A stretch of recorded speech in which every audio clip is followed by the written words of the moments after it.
Medan, kembali berjumpa dengan kita berdua di hari ini edisi Kamis tanggal 28 Juli Juli Iya. 2022. Tentu bersama saya Eti Wayudi dan rekan saya Truly Oktopurba.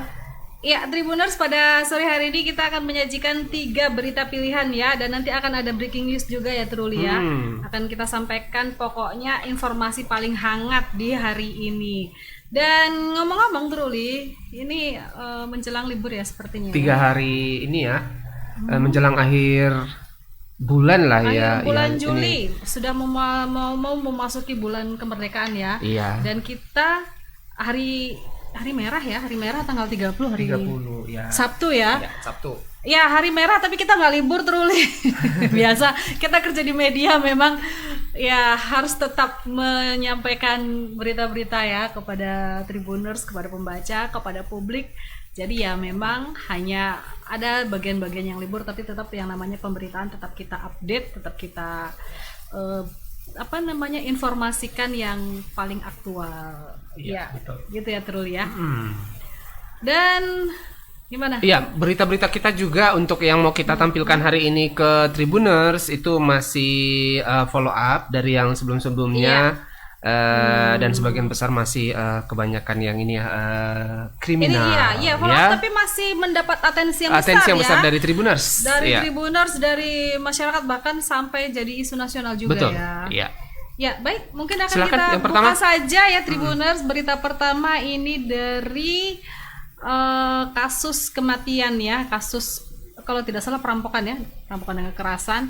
Ini saya bacakan aja langsung. Setelah kematian Nur Haida Simanjuntak yang berusia 63 tahun diduga dirampok dan dibunuh, pihak kepolisian mengimbau masyarakat agar tetap waspada. Pasalnya Nur Haida Simanjuntak dikabarkan menggunakan perhiasan saat pergi ke pasar, dan saat itu ia dibawa oleh orang lain menggunakan mobil menuju Sipirok.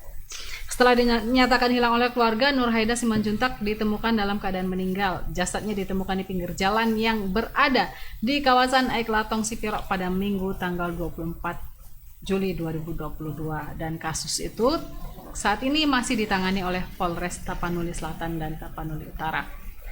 Selanjutnya, Kasubag Humas Polres Taput Aibtu Walpon Baringbing mengimbau masyarakat agar jangan terlalu suka mengumbar perhiasan yang bisa mengundang niat para penjahat untuk merampok. Secara khusus, ia mengimbau perempuan renta atau yang sudah tua. Dan selanjutnya, ia juga mengimbau masyarakat agar jangan terlalu mudah percaya dengan orang baru yang sifatnya langsung mengajak bersama.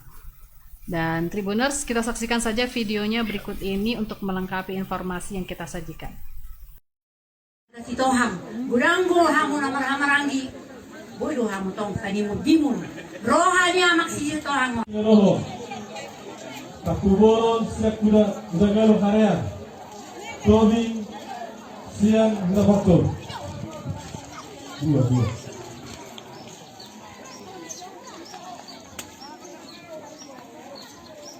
Tobing siang kuda faktor, kuda galong siap harian.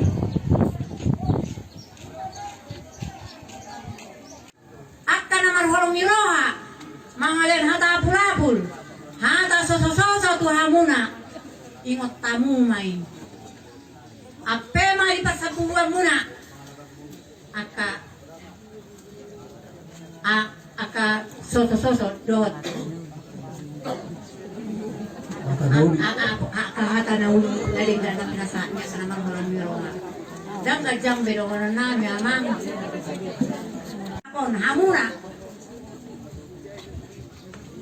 Panginoon namin unang marsak kay kamu na rohani ni Budoda dagereda pos rohan namin yung asaw tamu na ikon terhibur rohani.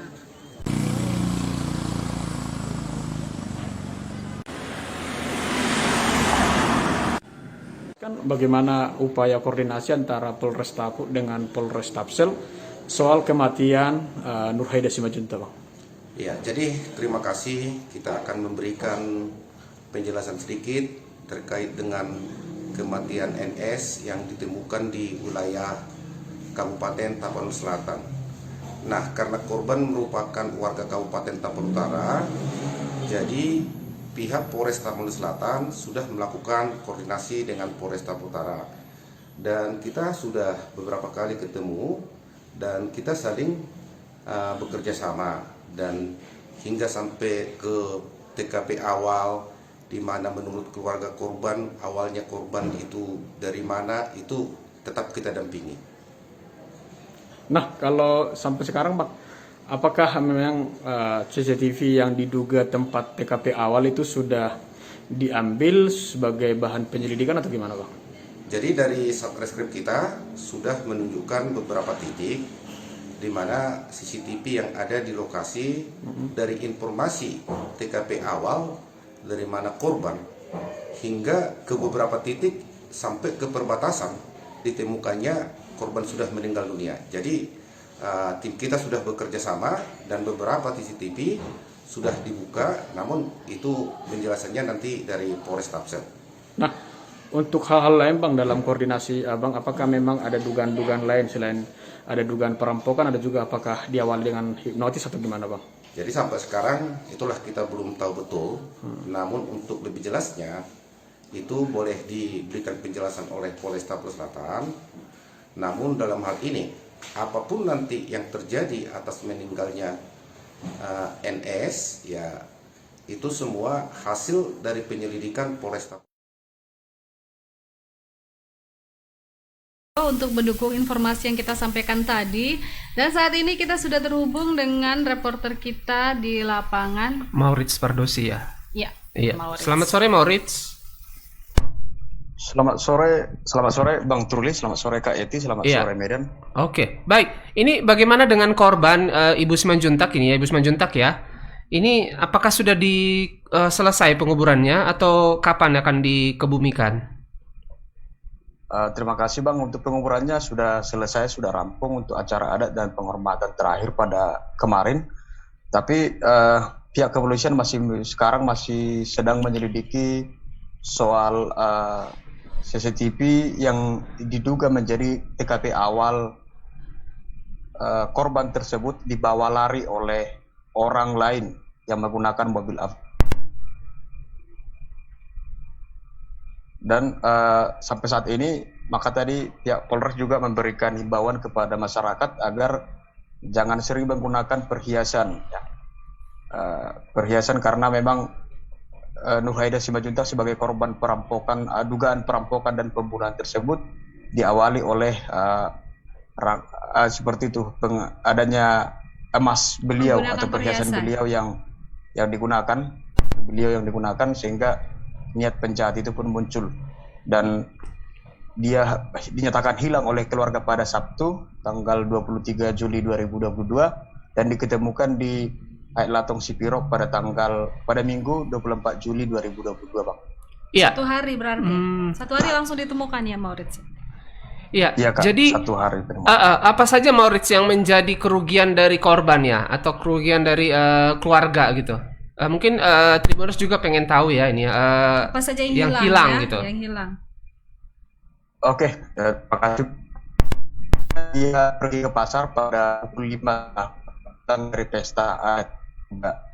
Dan setelah itu ketika dia pulang dari pajak, dia membawa barang belanjaannya dan ternyata ada sejumlah perhiasan yang melekat pada tubuhnya, termasuk misalnya kalung dan anting begitu. Nah, diperkirakan itu ada sekitar 25 gram emas. Itu yang hilang, dan saksi melihat bahwa ternyata dia dibawa oleh orang lain ke dalam sebuah mobil yang menurutnya masyarakat sekitar juga menduga bahwa mungkin karena si korban juga termasuk berusia renta dan lemah fisiknya, mungkin beliau merasa anakku yang menjemput aku, kira-kira seperti itu. Jadi dia langsung masuk aja ke dalam mobil dan ternyata pada esok harinya ditemukan di Ait Latong dalam keadaan meninggal Bang. Oke. Maurits, kalau menurut saksi itu pada saat korban masuk mobil itu seperti sukarela begitu ya, tanpa ada paksaan. Nah, itu yang menjadi fakta baru, yang awalnya kan hanya dugaan perampokan dan pembunuhan atau penganiayaan seperti itu. Dan ketika kita sambangi langsung lokasi tempat atau rumah duka kemarin, kita mendapatkan informasi bahwa ternyata soal hipnotis ini sudah hal biasa, sudah sering terjadi di sana. Dan biasanya itu tidak seperti ini sampai menelan korban. Dan pada kali ini yang diduga yang menghipnotis itu sampai menelan korban begitu. Jadi modus yang digunakan sudah bertambah selain dugaan perampokan dan pembunuhan. Korban jiwa, ya? Ada juga modusnya memang benar-benar dari hipnotis, Kak. Oh, ada dugaan itu menggunakan modus hipnotis ya. Kemudian Maurits, ketika ditemukan jenazah, apakah ada tanda-tanda kekerasan di badan korban? Nah, kalau menurut keterangan warga ataupun saksi, keluarga lah yang kita katakan ya, keluarga yang turut serta datang ke sana mengatakan tidak ada tanda-tanda kekerasan karena memang fisik ibu ini sudah lemah. Kemungkinan besar dia hanya disumpal mulutnya. Hanya pihak kepolisian belum bisa memastikan karena mereka sedang mempelajari hasil otopsi karena pada minggu malam itu korban langsung dibawa ke Medan ke Rumah Sakit Bayangkara dan sekarang mereka masih menyelidiki soal penganiayaan tersebut, Kak. Oke, Maurits, selain himbauan dari pihak kepolisian ya, selanjutnya langkah apa yang dilakukan oleh pihak polisi untuk meningkatkan keamanan, terutama di kawasan yang tadi dikatakan sebagai berpotensi ya atau rawan untuk kasus-kasus seperti itu? Nah, untuk saat ini memang di sejumlah lokasi di tempat kejadian tersebut atau spot-spot keramaian sudah ada diletakkan ataupun dibuat di sana di CCTV, Kak. Jadi dengan mudah sebenarnya polisi dapat mengungkap kasus ini. Tapi mungkin saja sebagai bahan internal mereka sudah ada, cuman tidak mungkin langsung disampaikan kepada publik sebelum tersangka bisa ditangkap gitu. Kalau soal CCTV mereka sudah punya TKP awal itu di depan hotel Perdana itu sudah ada. Bukti Dan awal beberapa ya? titik juga kita TKP awal sampai TKP penemuan jenazah. Jadi polisi sudah mengumpulkan rekaman CCTV yang ada di sana. Kemungkinan besar mereka sudah mendapat setidaknya nopol kendaraan. nomor polisinya kendaraan, hanya mereka belum bisa memastikan karena nggak mungkin langsung dipublikasikan karena tersangka belum ketangkap, Kak. Masih dalam pendalaman. Maurits, kalau dari keterangan saksi sendiri, apakah pelakunya ini satu orang atau mungkin sekelompok orang yang bisa diketahui, bisa diidentifikasi jumlahnya berapa orang? Nah, diduga mereka berkelompok, Kak. Diduga berkelompok. Hanya pihak kepolisian belum bisa memastikan, tapi dari keterangan warga sekitar, mereka berkelompok karena menggunakan mobil. Dan satu driver, satu yang memanggil.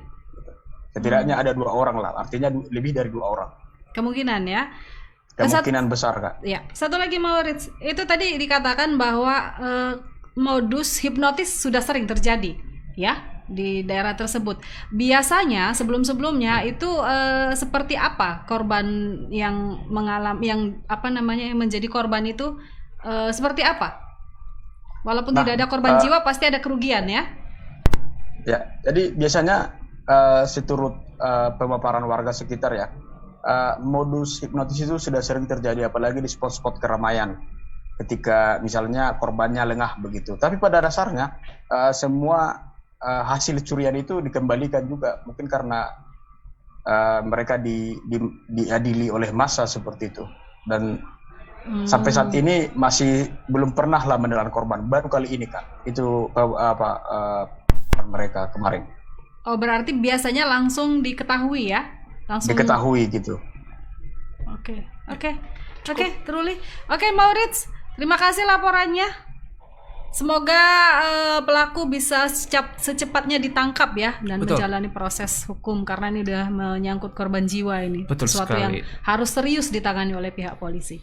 Terima kasih laporannya Maurits, sampai jumpa kembali. Selamat bertugas. Iya. Terima kasih Kakak dan Abang. Selamat. Iya. Oke, itu tadi Tribuners laporan pertama kita dari kasus perampokan yang dialami oleh Ibu Boru Simanjuntak di Tapanuli Utara ya. Nah, selanjutnya Kak Iti dan Tribuners, kita lanjut ke berita kedua ya.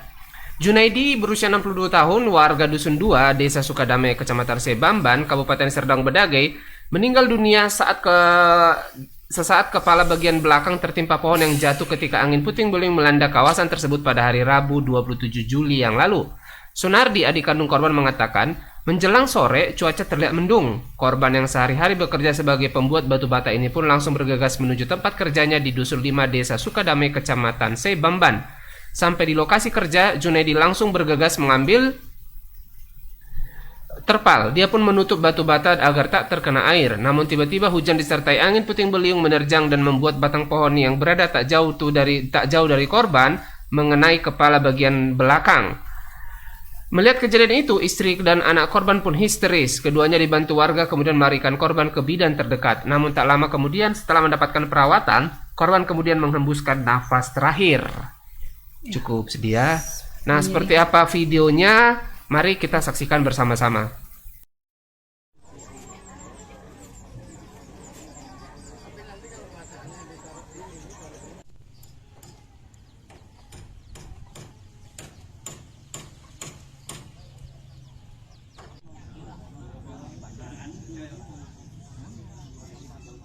Abang siapa ini? Bapak Sunardi, Pak Sunardi. Pak Sunardi ini selaku keluarga dari korban Pak Junaidi ya? adik kandung dari Adik kandung. Pak, ini bisa diceritakan semalam itu kronologisnya itu seperti apa ya Pak? kejadiannya begini tuh.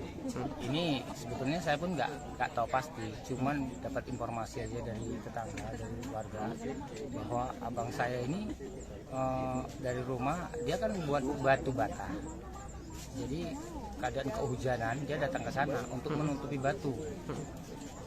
Jadi kejadiannya itu ada pohon bera-bera. Dia jaraknya sekitar 20 meter dari kejadian itu. Patah tangkainya, itulah yang jadi kepalanya. Oh, jadi si bapak ini sempat ke rumah dulu kemudian ke sana begitu Pak? Iya. Karena kondisi mau hujan begitu. Hujan. Heeh. Orang bikin batu itu kan kalau hujan pasti ditutup. Makanya dia ke sana lagi. Itu kira-kira bapak pergi dari rumah menuju ke sana itu jam berapa Pak? Sekitar jam-jam tengah 5. Setengah 5. Kemudian kejadiannya jam berapa Pak? Sekitar jam berapa? Jam-jam 5. Pak, ketika itu apa yang mengenai kepala ya Pak ya? Kepala. Nah, itu mengenai ranting sebesar apa Pak rantingnya Pak? Kalau rantingnya sebesar paha itu. Sebesar paha ya. Jadi pada saat itu bapak itu lagi menutupi batu ya Pak ya? Pak, setelah terjatuh mengenai kepalanya itu kondisi bapak itu seperti apa pada saat itu Pak? Ya langsung terkapar. Langsung terkapar. Ada yang menolong Pak? Pada saat Ada warga setempat. Terus kemudian apakah langsung dibawa ke rumah sakit? Langsung bawa ke rumah sakit.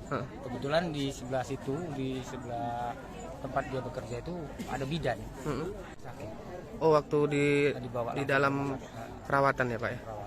Pak, nanti ini jenazah rencana dikebumikan di mana Pak? Di pemakanan umum di daerah Sukadame ini juga. Oke, itu tadi laporan dari reporter Tribun Serdang Bedagai terkait musibah pohon tumbang ya. Nah, untuk melihat seperti apa kelanjutan dari peristiwa ini, kita sudah terhubung dengan reporter Tribun Medan Anugrah Nasution di lokasi. Selamat sore Anugrah. Selamat sore Bang Truli dan Kak Eti. Ya, bisa diceritakan untuk penguburan sudah dilakukan ya penguburan korban ya? Sudah Bang. Oke. Ini untuk lokasi ininya wilayah-wilayah yang terkena angin puting beliung dan angin kencang kemarin itu apakah hanya di satu daerah itu saja, Anugrah? Nah, bisa saya informasikan memang semalam itu terjadi hujan deras disertai angin puting beliung di Kecamatan Sebamban ya, Kak Eti dan Bang Truli. Itu menimpa 4 desa yang ada di sana. Ada Desa Sukadame, ada Desa Batu Nanggar, kemudian ada juga tadi ada Desa Sukamulia, dan kemudian ada juga tadi Desa Bamban di Kecamatan Sebamban.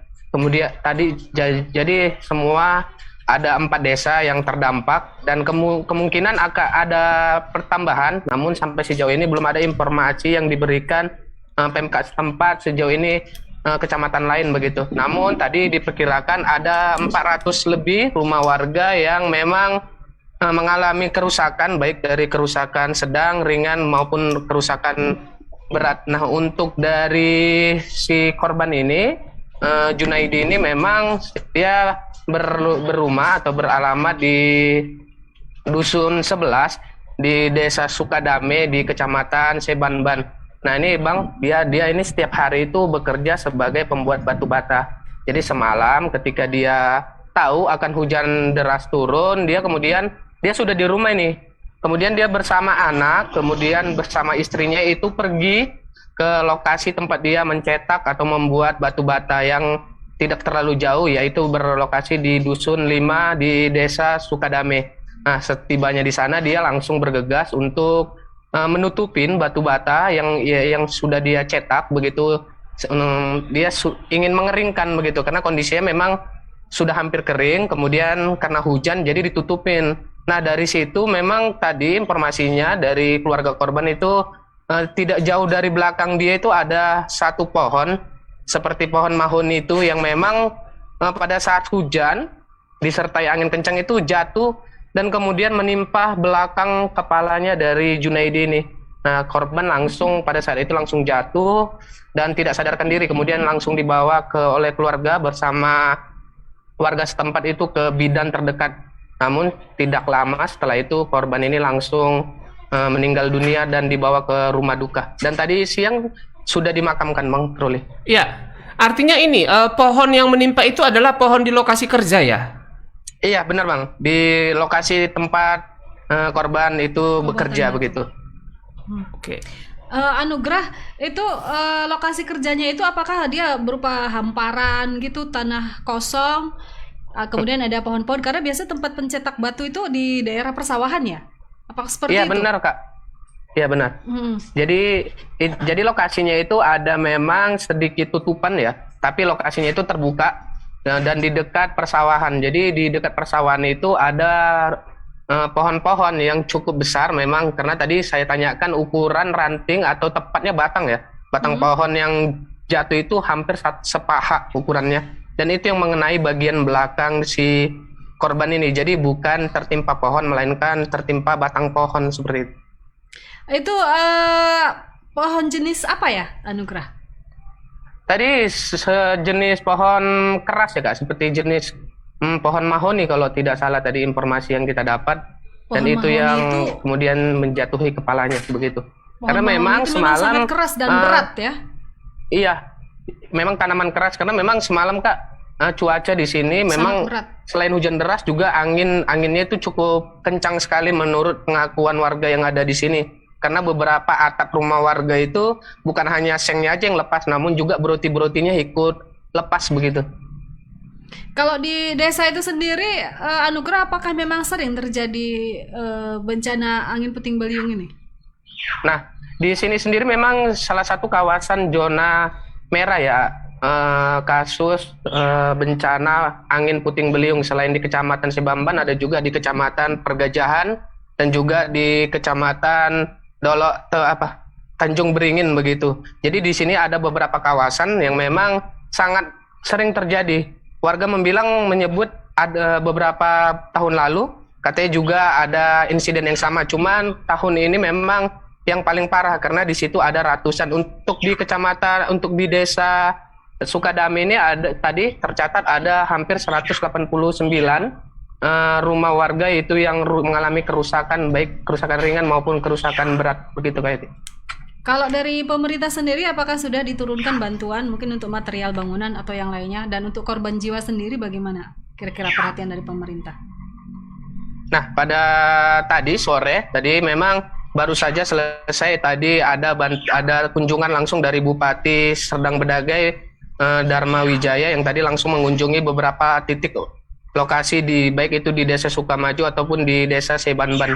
Tadi beliau menyampaikan pada hari ini memang tidak langsung diberikan bantuan, melainkan bantuannya adalah bentuk pangan ya Kak, bentuk makanan itu seperti beras dan juga bentuknya mie instan begitu. Namun tadi warga setelah tadi berkomunikasi dengan Bupati langsung meminta agar bantuan yang diberi itu tidak sekedar makanan, melainkan juga alat bangunan seperti broti dan juga seng. Nah, tadi Dharma Wijaya menyampaikan kalau besok tepatnya pemerintah daerah akan segera merealisasikan bantuan tersebut kepada warga yang mengalami rumahnya yang kerusakan dengan kategori sedang dan berat begitu kayak itu.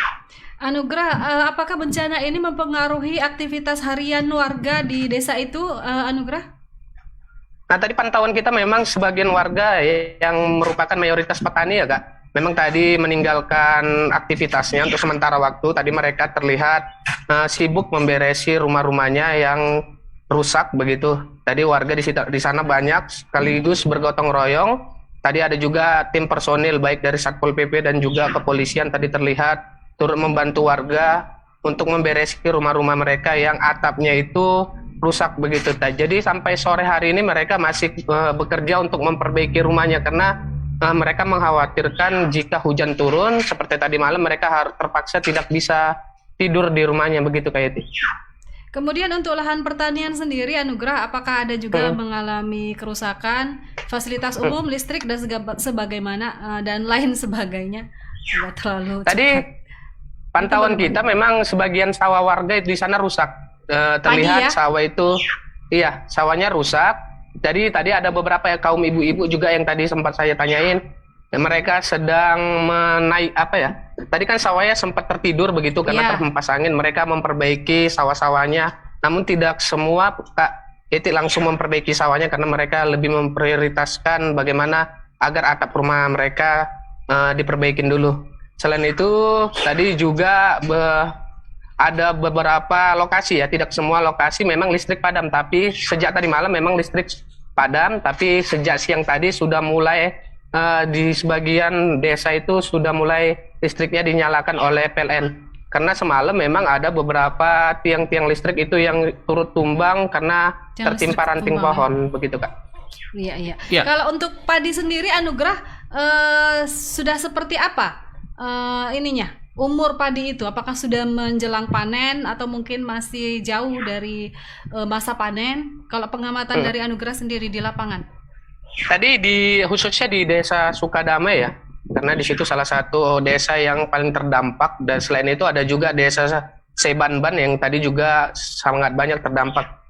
Usia untuk padi memang relatif berbeda ya Kak, karena berbeda musim tanamnya. Tapi tadi saya melihat di desa Sukadame itu umur padi itu berkisaran 2 bulan, artinya sudah ada bulir-bulir padinya, namun masih menghijau begitu. Jadi belum masa panen begitu Kak. Dan itu tadi yang mereka terlihat kaum ibu tadi mencoba mendirikan lagi padi-padinya yang sudah tertidur karena mereka mengatakan kalau tetap posisinya tidur nanti akan busuk karena terendam air begitu.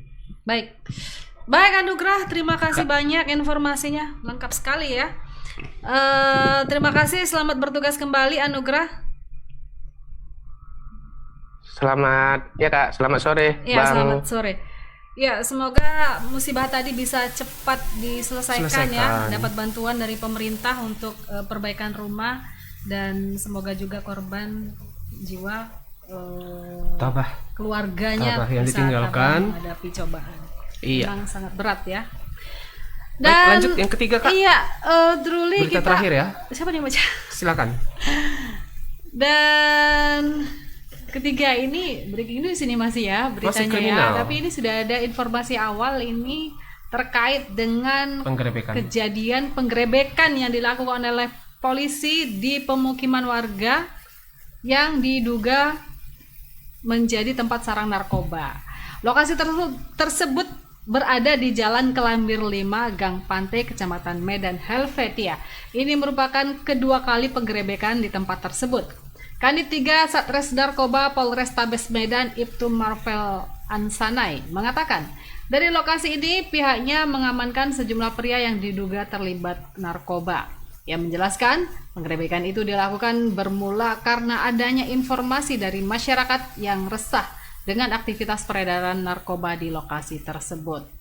Saat ini pihaknya masih melakukan pemeriksaan terhadap para pelaku untuk mengetahui status mereka merupakan pemakai atau pengedar. Lebih lanjut, mantan Kanit Reskrim Polsek Medan Kota ini mengakui bahwa saat penggerebekan berlangsung ada sejumlah masyarakat yang diduga menghalangi petugas. Saat ini ada 4 orang pelaku beserta alat bukti yang telah digelandang ke kantor polisi untuk dilakukan pemeriksaan. Sebelumnya, lokasi ini juga pernah dilakukan penggerebekan oleh Satres Narkoba Polrestabes Medan pada Rabu tanggal 9 Februari lalu. Waktu itu petugas mengamankan 4 orang, salah satunya merupakan bandar narkoba, dan polisi juga menemukan sejumlah mesin judi jackpot. Ya, seperti apa penggerebekan yang dilakukan oleh polisi, kita sudah lengkapi videonya, berikut ini tayangannya.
Ya, untuk kegiatan GKN hari ini di Polsek Medan Sunggal ada diamankan sementara 4 orang diduga pelaku penyalahgunaan narkotik.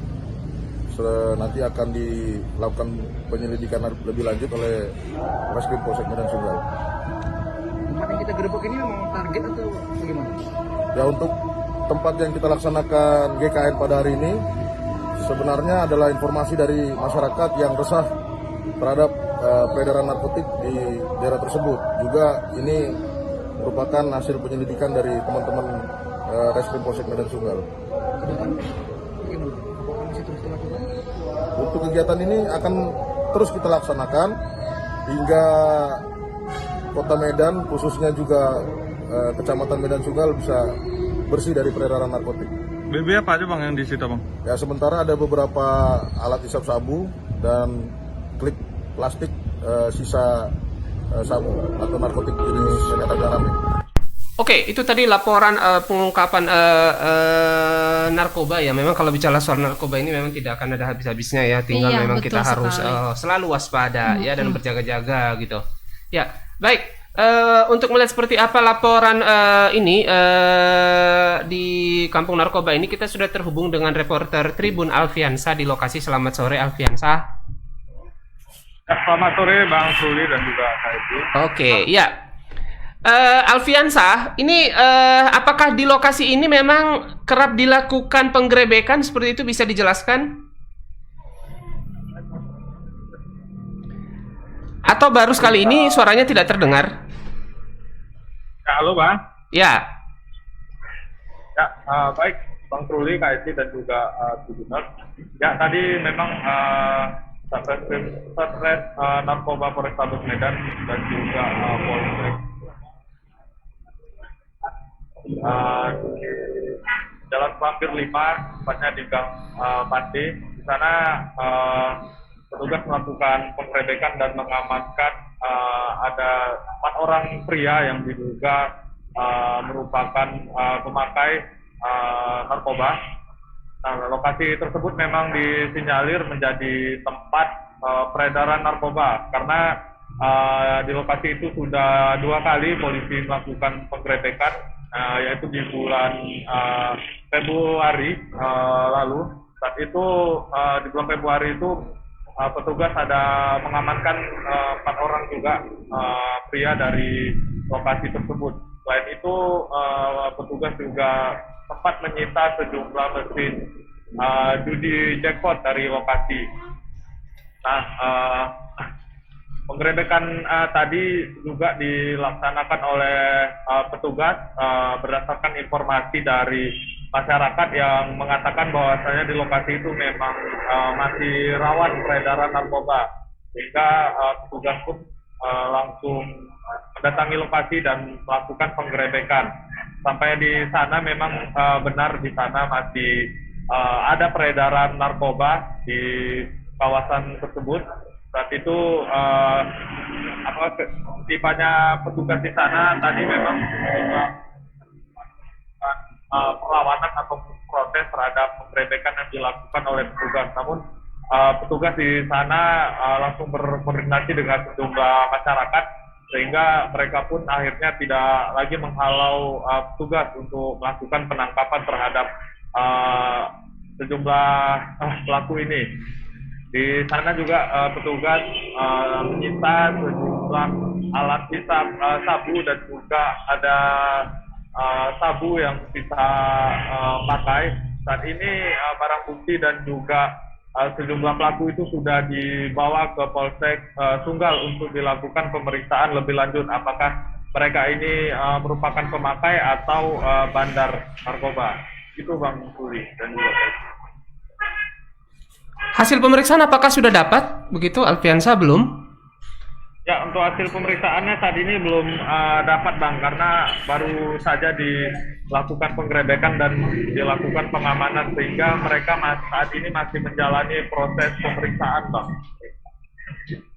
Ya, Vian, tadi ditemukan barang bukti sisa pakai gitu ya. Apakah bisa diketahui seberapa berat jenis narkoba yang ditemukan oleh pihak kepolisian?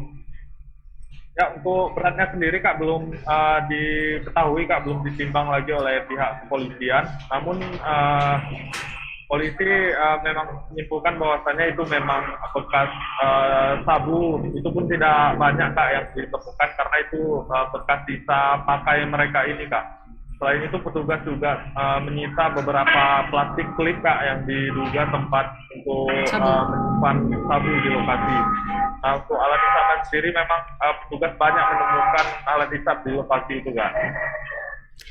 Vian, kalau yang titik ditemukan ini ya, yang seperti nampak digambarin ya di video, ini perumahan, rumah warga, kediaman warga, atau memang suatu tempat, satu lokasi yang secara khusus dijadikan sebagai tempat untuk menggunakan narkoba? Ya, lokasi itu Kak kebetulan memang pemukiman warga, namun ada suatu tempat ataupun satu bangunan yang tidak jauh, yang sampingnya itu memang sungai. Nah, di pinggir-pinggir sungai itulah diduga mereka sering melakukan pakai narkoba di lokasi itu Kak. Lokasinya memang masuk ke dalam gang gitu di pemukiman warga, tempatnya itu berada di paling ujung gang Kak. Dan itu sungai Kak. Nah, di sanalah mereka itu memakai narkoba ini ataupun melakukan aktivitas peredaran narkoba di sana Kak. Kemudian Alfian, kalau dari temuan polisi sendiri kira-kira ya, dari 4 orang yang ditangkap itu lebih cenderung kemana? Apakah sebagai pengedar atau sebagai pemakai? Karena kalau dari barang bukti yang ditemukan sepertinya lebih mengarah kepada pemakai ya, walaupun mungkin polisi ada menyimpan bukti-bukti lain. Ini pandangan kita sebagai masyarakat awam. Dugaan sementara dari pantauan kita Kak, mereka ini merupakan pemakai Kak, karena yang ditemukan juga barang buktinya itu hanya sedikit Kak. Namun informasi tersebut kata polisi mereka masih melakukan pemeriksaan terhadap keempatnya ini Kak untuk memastikan apakah mereka ini merupakan pemakai atau tidak dipastikan.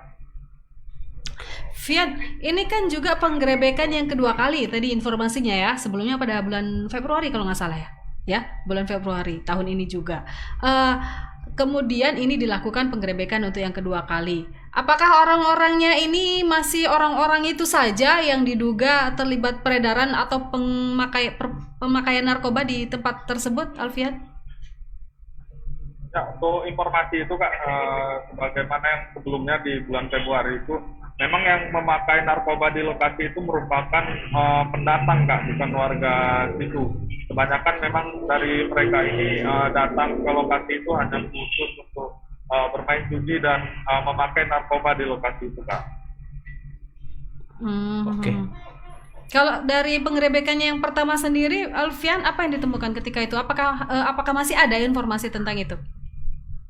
Ya, di bulan Februari itu saat itu petugas menemukan puluhan mesin judi jackpot Kak di lokasi tersebut dan juga sejumlah barang bukti narkoba, jenis sabu dan juga ganja Kak yang berhasil diamankan waktu bulan Februari lalu Kak.